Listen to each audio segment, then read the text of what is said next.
What's up guys, my name is Carl and welcome back to the channel. So today I've got a £1,000 gaming PC build for you. Everything on the table right here cost £1,000 a few months ago. So don't worry, this technically does cost more than £1,000 right now, but I've got some great alternatives in the description down below and I'll give you a quick rundown of what I mean.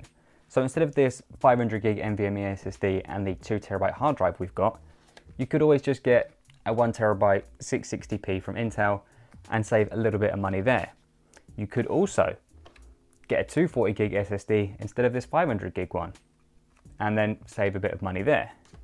And instead of the memory we've got, you could always get some non-RGB but still 3600 megahertz speeds, different RAM from a different manufacturer, and still get the same performance. Also, you could not bother with this extra fan. Also, you could not bother with this cooler.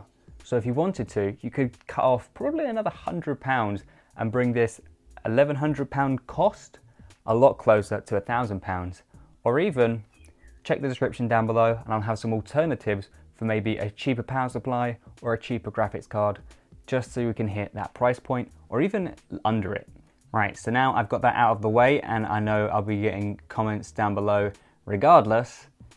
Let's work our way through the parts before we start the build. Starting things off, we've got the 6-core, 12-thread Ryzen 5 3600, an absolute beast of a CPU, and that is one of the few things which has got cheaper over the past few months somehow. It's absolutely amazing for the price, for around 150 to 160-ish pounds in the UK and around $175 in the US. Killer deal over there. You get insane performance. You get the new Zen architecture, the Zen 2.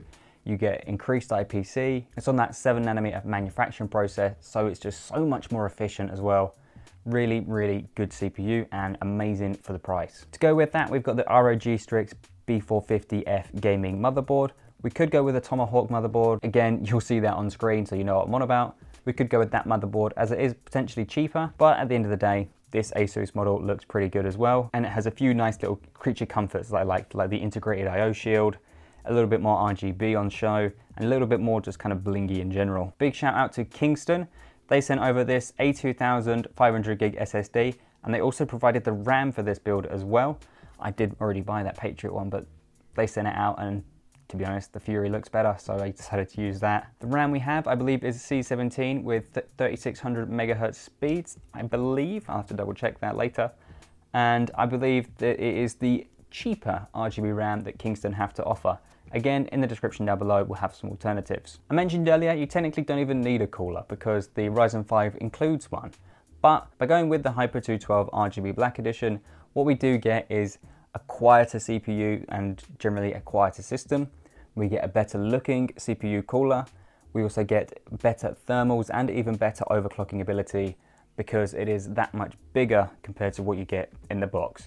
If you don't really care about overclocking or looks, then save yourself some money and just use the included cooler with the Ryzen 5. For a power supply, we've got the Be Quiet Pure Power 11. For a power supply, we've got the Be Quiet Pure Power 11. It's a beast of a power supply. It's 80 plus gold, semi-modular, really nice, well-built power supply. Comes with those nice flat black cables, as well as a really silent fan, which you just have to expect with Be Quiet products, to be honest. I'll also be pairing that power supply with some black and purple extensions. I've not got them yet, so I'll put them up on screen once I've got them. They should be here tomorrow, I believe. I've also got a bonus fan. This is just a very cheap Arctic PWM fan. I think this thing cost maybe £4 or £5. It's unnecessary, but the case we have doesn't have one at the rear, and I feel like we might as well include it anyway because most people will probably add one in the rear anyway. It's a cheap PWM fan. It's super silent, really well made.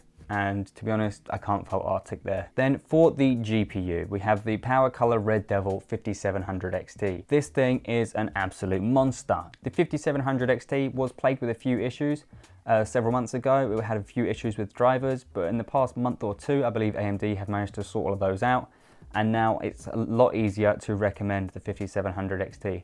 That is probably the main reason I put off doing this build, because I didn't want to build a PC and recommend that card because of the issues it was having. Finally, we get to the case, the Phanteks P400A in white.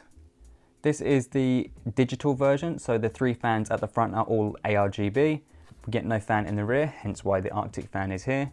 It's tempered glass. It's basically a Phanteks P400 with this really nice finely drilled mesh at the front. No dust filter up there, so that mesh works as both, or potentially fills your PC up with dust, depending on how well you look after it, on where you place it.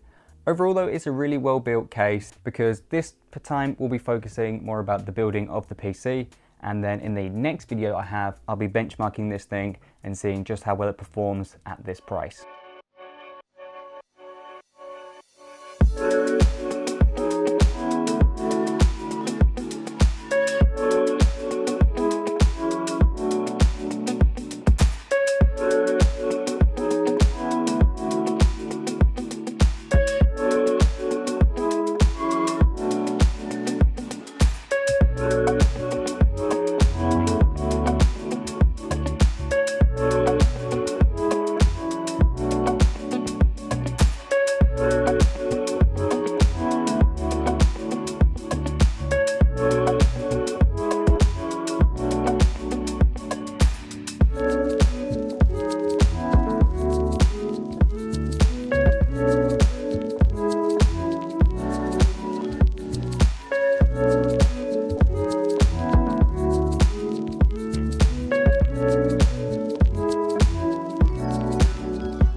Right guys, so as you have just seen, we have benchmarked this thing. You've seen the B-roll, you've seen the build.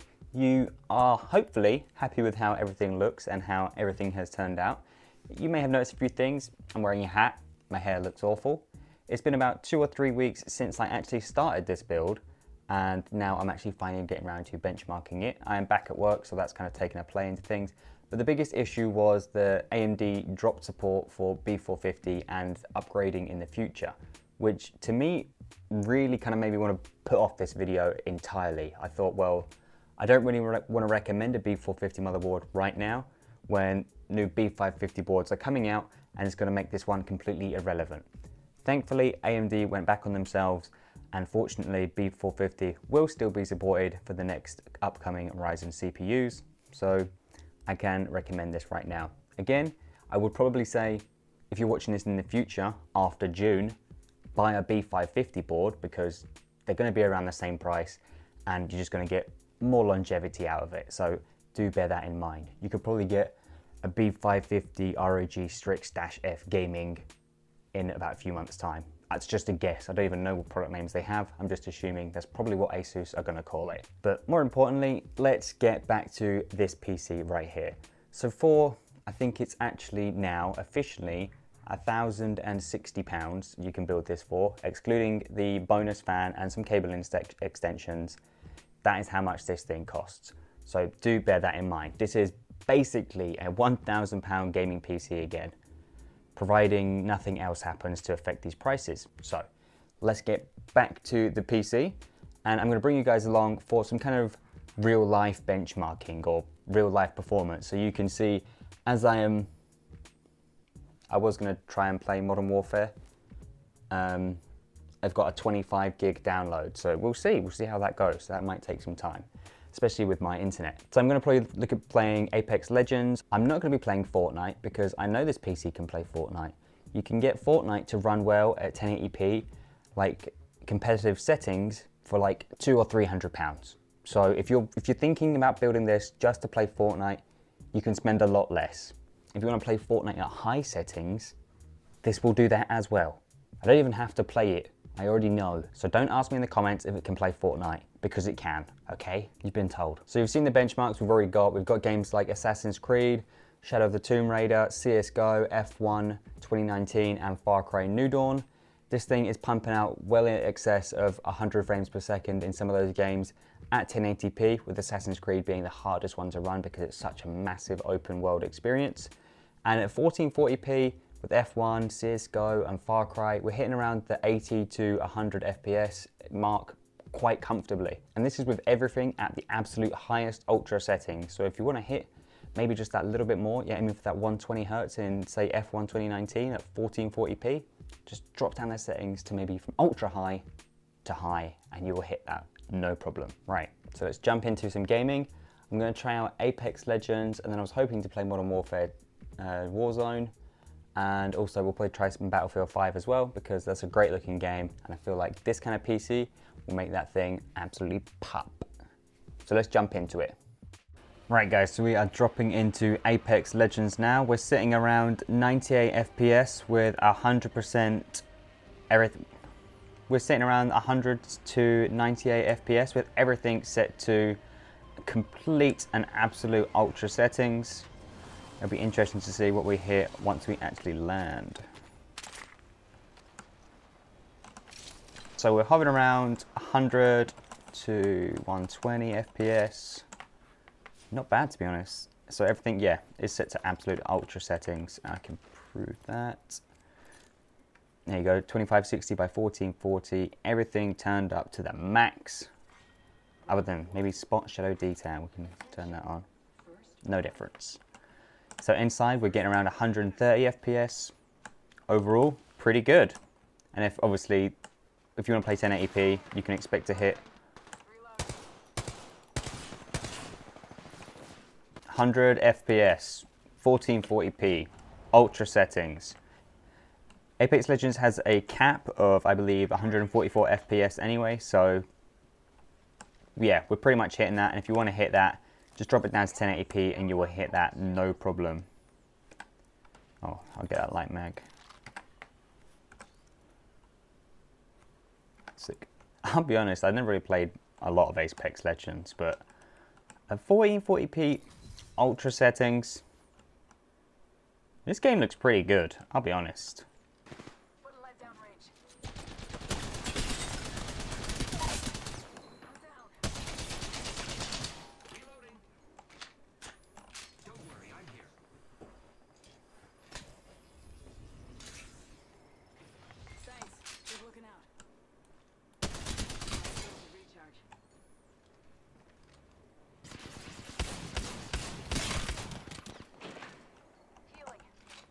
I feel like this may well spell the end for me.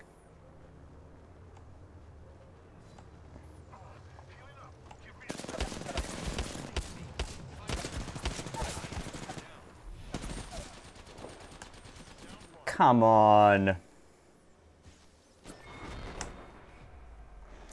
Right, that's enough of Apex. Let's try something else. But overall though, Apex plays flawlessly. I even managed to get a kill, which is something I'm not very good at with Apex. Right, time for a game I'm a little bit more comfortable with. Warzone.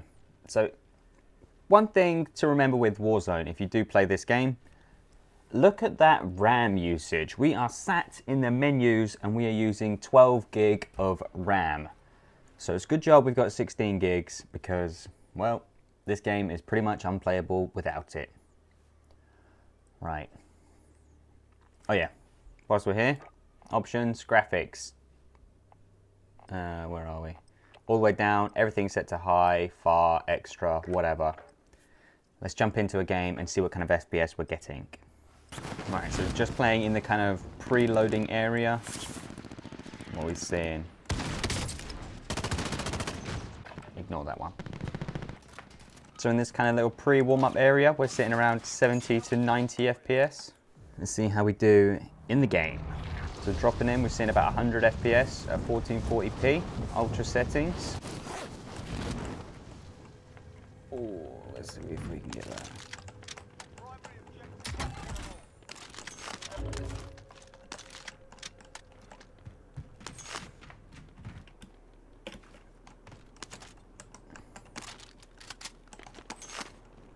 I've not played Warzone in a while. There's a lot more cash drops nowadays from what I have noticed though. Mainly because they increased the prices of everything for some reason.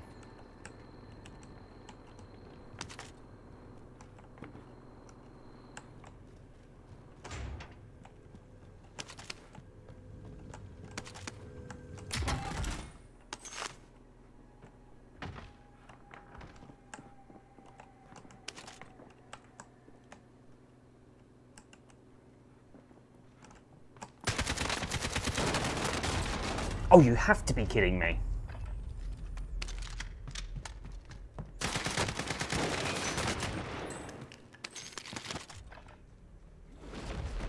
I shot him literally as he came up the stairs. Into the gulag we go. Assault rifle in the gulag. This is new.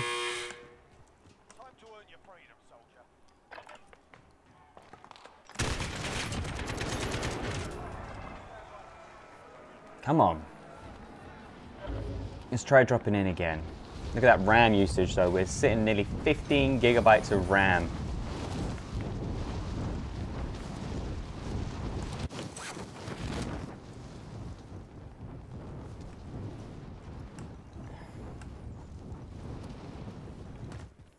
I'm not taking the stairs. I've done that before. Overall though guys, we're sitting anywhere from around 100 FPS outside to well excess of 120 to 30 to 40 inside.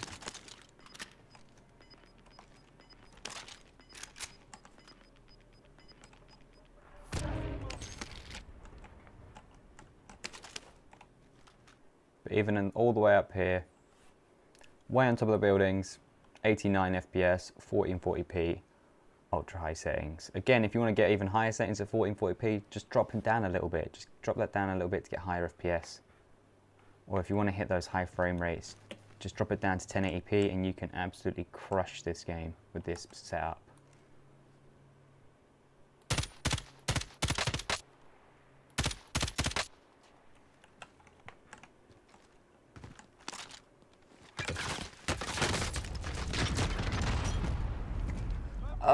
I didn't know where he was. It was the guy I shot at earlier.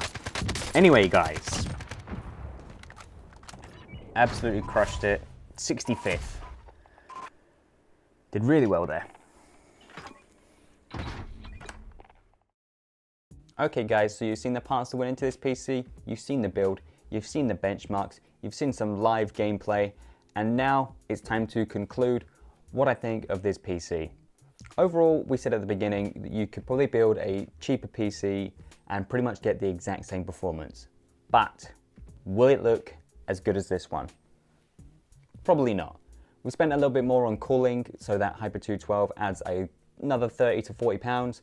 We spent a little bit more on RGB memory, a little bit more on a more expensive GPU, and you can probably get this kind of exact same spec PC for quite a bit less. But this thing is silent, at idle, hence look, you can't even hear it right now. It's great while gaming, it's pretty nice and quiet. The Red Devil is an awesome card. You can even set it to a silent mode if you want to, though that will lower your performance. Also, we have the Phanteks P400A, which was a dream to build in. I may well do a separate review of this case because of, well, it looks pretty great if I'm honest. It looks pretty good. It was easy to build in. The 3 included fans, though they're not PWM, which is a big problem for me. I really like PWM control just to give you that more precise control and those lower RPMs or the higher RPMs, depending on whatever you want to go for. It's a bit of a downside, but the fans aren't obnoxiously loud. They're not too slow. They're pretty good, I'll be honest. Phanteks have got those right. If they're trying to cut costs and not go PWM, they've got them pretty damn well. Overall though, to summarize guys, this has been, get sent these parts, well, the RAM and SSD and stuff.